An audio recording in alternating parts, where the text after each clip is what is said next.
بسم اللہ الرحمن الرحیم نحمدہ ونصلی علی رسولہ الکریم اما بعد باب ما جاء متی ینقطع الیتیم، یہ باب ہے کہ یتیمی کب ختم ہو جاتی ہے۔ حضرت علی رضی اللہ عنہ سے روایت ہے یہ ان علی ابن ابی طالب رضی اللہ عنہ حفظت عن رسول اللہ صلی اللہ علیہ وسلم لا یتم بعد احتلام ولا سمات یوم الی اللیل۔ آپ علیہ السلام نے یہ بات ارشاد فرمائی کہ احتلام ہونے کے بعد یتیمی نہیں ہے، یعنی یتیمی کا سلسلہ، یتیمی کے احکامات جو سلسلہ ہے وہ صرف بلوغت تک ہے۔ جیسے احتلام ہو گیا یا بالغ ہو گیا تو اس صورت میں اب یتیم نہیں کہلائے گا۔ اب جو اس کے ذمہ داریاں تھیں، ولایت دوسرے کے اوپر تھی، تو اب یہ خود ولی ہو گیا ہے، ذمہ داریاں مالی ہوں یا دیگر اس کے اوپر آ جائیں گی۔ اور اسی طرح خاموشی نہیں ہے، مگر دن بھر کی خاموشی نہیں ہے رات تک خاموش رہنا جاہلیت کا طریقہ تھا، اسلام میں یہ جائز نہیں ہے۔ اسلام میں یہ ہے کہ ذکر اذکار عبادت کرے گا۔ باقی یہ کہ اگر کوئی خاموش طبع بندہ ہے تو وہ مراد نہیں ہے، بلکہ مسلسل خاموش رہنا، کچھ بھی کلمہ خیر نہ کہنا، یہ اسلام میں پسندیدہ کام نہیں ہے، جاہلیت کا طریقہ تھا۔ لوگ اس کو اچھا سمجھتے تھے جو بندہ خاموش رہتا۔ اسلام میں تو کم سے کم 5 وقت کی نماز ہے، اس میں بندہ کہاں خاموش رہتا ہے، زبان خیر کے کاموں میں چلتی ہے۔ اگلا باب ما جاء فی تشدید فی اکل مال الیتیم، یتیم کے مال کے متعلق جو شدت ہے، وعید ہے، اس کا بیان ہے۔ آپ علیہ حضرت ابو ہریرہ رضی اللہ عنہ سے روایت ہے ان رسول اللہ صلی اللہ علیہ وسلم قال اجتنبوا السبع الموبقات، آپ علیہ السلام نے ارشاد فرمایا 7 ہلاک کرنے والی چیزوں سے، یعنی گناہوں سے اپنے آپ کو بچاؤ، اجتناب کرو۔ قیل یا رسول اللہ ما ہن، صحابہ نے عرض کہ اللہ کے رسول وہ 7 قسم کی چیزیں کیا ہیں کہ جس سے آدمی کی ہلاکت اور بربادی اور تباہی ہے؟ آپ نے فرمایا شرک باللہ والسحر، اللہ کی ذات کے ساتھ شریک ٹھہرانا اور جادو کرنا، اور اسی طرح قتل ناحق ہے، وَأَكْلُ الرِّبَا سود کھانا، وَأَكْلُ مال الیتیم یتیم کا مال کھانا ناحق، وَتَوَلِّيَ يَوْمَ الزَّحْفِ مشرکوں سے یوم جنگ یعنی جنگ کے دن مشرکوں سے میدان جہاد میں بھاگنا، وَقَذْفُ الْمُحْصِنَاتِ الْغَافِلَاتِ الْمُؤْمِنَاتِ پاک دامن لڑکی جو بھولی بالی ہو مومنہ ہو اس کے اوپر بہتان لگانا، زنا کی یا اسی طرح زنا کے قسم میں سے کسی کے متعلق بہتان الزام لگا دینا، یہ کبیرہ گناہ ہے۔ 7 چیزوں میں یہ گناہ بند نہیں ہے، ایسا نہیں ہے، بلکہ عمومی طور پر بعض دفعہ آپ علیہ السلام ماحول کو بھی دیکھ کر جن چیزوں کا زیادہ خطرہ ہوتا اس کو بیان کرتے، تو 7 چیزیں ہی بیان کرنا مقصود نہیں، اس سے ہٹ کر بھی اور بھی بڑے گناہ ہیں، جیسے آگے روایت آئے گی۔ عمومیت یا مجلس کے اعتبار سے آپ علیہ السلام نے یہ ان گناہوں کو گنوایا ہے۔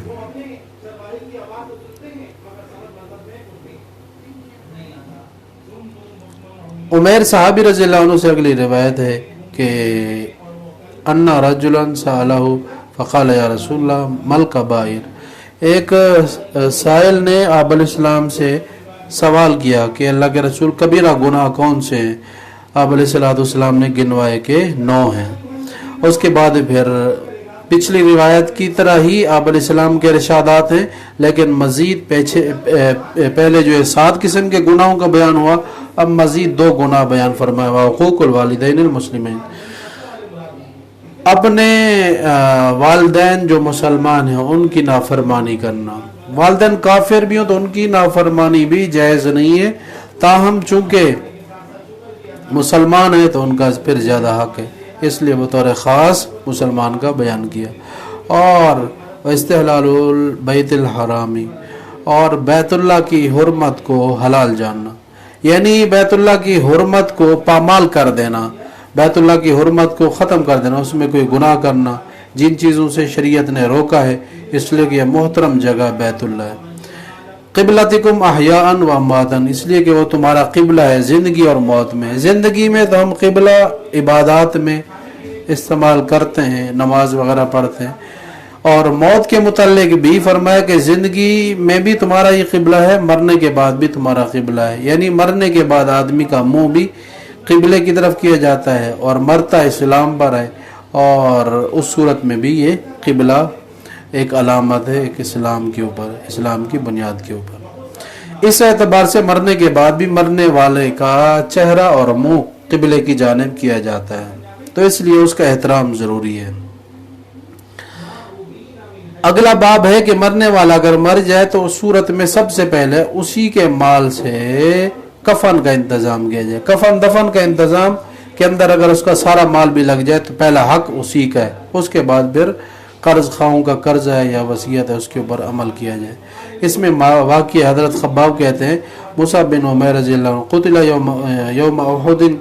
ولم یکن له الا نمرۃ۔ حضرت مصعب بن عمیر مشہور صحابی شہزادے ہیں، بادشاہوں کی طرح رہا کرتے تھے جاہلیت کے اس کفر کے زمانے میں، اسلام لے آئے تو غریب ہو گئے، یعنی سب کچھ دین اسلام کے اوپر قربان کر دیا، اور ان کی شہادت یوم احد غزوہ احد کے موقع کے اوپر ہوئی، اور ان کے لیے کفن کے لیے صرف ان کی جائیداد میں ایک چھوٹا سا کمبل تھا۔ جب آپ ان کے سر کو ڈھانکتے کفن کے لیے تو ان کے پاؤں کھل جاتے، پاؤں کو ڈھانکتے تو اس صورت میں ان کا سر کھل جاتا، تو آپ علیہ السلام نے فرمایا کہ اس کے سر کو ڈھانک دو اور پاؤں کے اوپر ازخر یعنی گھاس ڈال دو۔ تو پتہ چلا کہ جائیداد میں ان کے پاس یہی تھا، دیگر مسلمانوں کے پاس بھی کچھ نہیں تھا، تو اس لیے ان کو پاؤں ننگے چھوڑ کر پاؤں کے اوپر گھاس ڈال کر ان کو میدان احد میں شہید ہوئے اور ان کو وہاں دفنایا گیا۔ تو اس باب سے یہ پتہ چلتا ہے کہ اگر جائیداد میں سارا کل سرمایہ کفن دفن پر لگے تو اس کو لگایا جائے۔ اگلا باب ہے کہ وصیت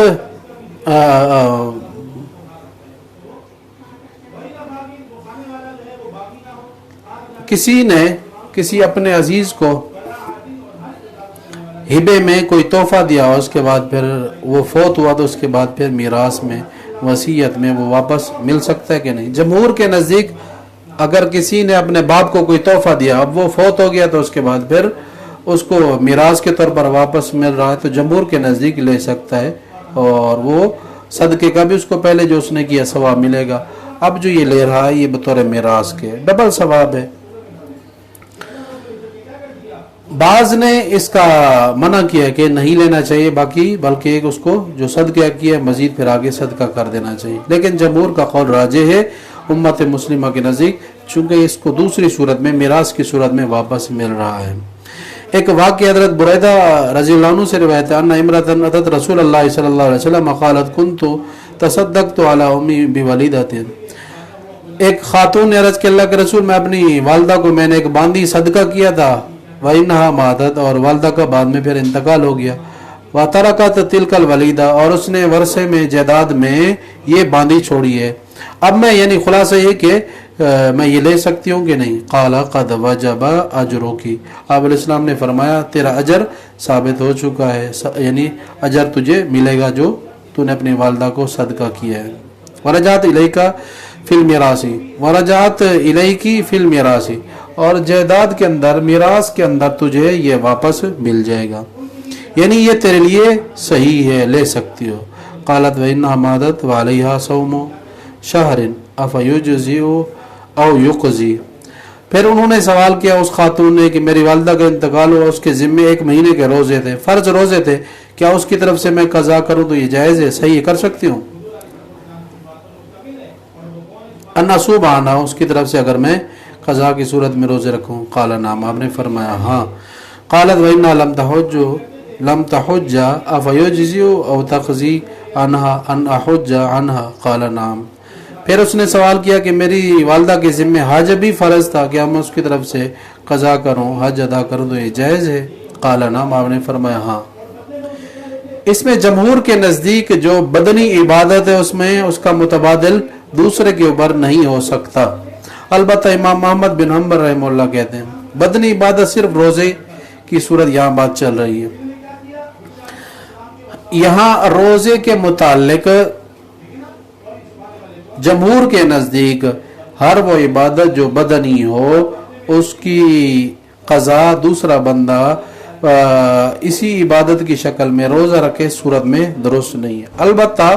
تو جو یہاں حدیث میں مراد ہے، اس سے جمہور مراد یہ لیتے ہیں کہ دوسری صورت ہے، وہ یہ ہے کہ روزے کی قضا جو فدیے کی صورت میں ہوتی ہے وہ دوسرا اس کا کوئی وارث ادا کر سکتا ہے۔ مثلا 1 مہینے کے روزے ہیں تو 1 مہینے کا روزے کا فدیہ صدقۃ الفطر کے برابر 1 روزے کا فدیہ ہوتا ہے تو وہ ادا کر سکتا ہے جمہور کے نزدیک۔